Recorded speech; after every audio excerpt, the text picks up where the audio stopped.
It was June 20, 1992. In Tamil Nadu's Dharmapuri district, news from a remote tribal village was about to shake the entire state. The nightmarish events that unfolded that day have left a deep and visible scar on Tamil Nadu. This village, with about 200 houses and 655 people, was initially raided by a large group of government officials, forest, revenue and police officials after reports of illegal felling and smuggling of sandalwood. Claiming that the villagers retaliated with violence, a much larger team, 269 officials to be precise, pummeled the entire village. This wasn't just another case of police brutality. Government officials vandalized homes, brutalized elderly people, women and even children, slaughtered their livestock and threw their carcasses into open wells. According to a report from the Hindu, as many as 18 women were taken to a secluded place and gang raped. Remember, there were 269 government officials in that village. The village head, revered by the residents, was forced to remove the clothes of women and was insulted further by them.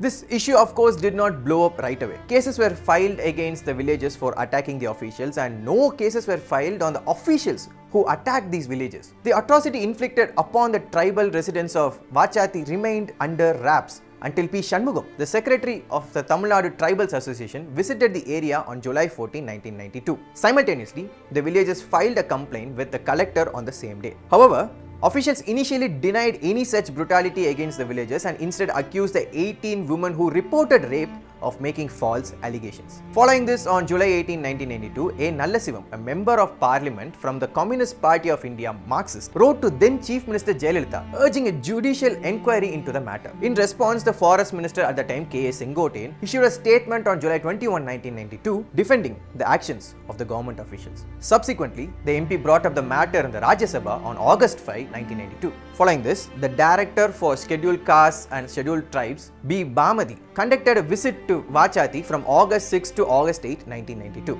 During her visit, she compiled a report that included accounts from both villages and the officials involved. In her report, Ms. Bhamadi noted that neither the collector nor the superintendent of police has visited the village, and even after receiving the complaint on July 14, 1992, she recommended a thorough investigation into the damage inflicted upon the village during the raid, as it seemed unlikely that the villagers had destroyed their own homes as claimed by the officials. Furthermore, she documented statements from several women constables who asserted that many innocent women residents with no involvement in either sandalwood smuggling or assaulting forest officials had been arrested. Armed with a strong report, MP Nallasivam filed a petition in the Madras High Court on September 20, 1992, seeking an inquiry into the brutality, actions against officials based on findings, and compensation for victims. The court ordered a CBI probe despite no specific agency requested. The CBI filed a charge sheet against 269 government employees,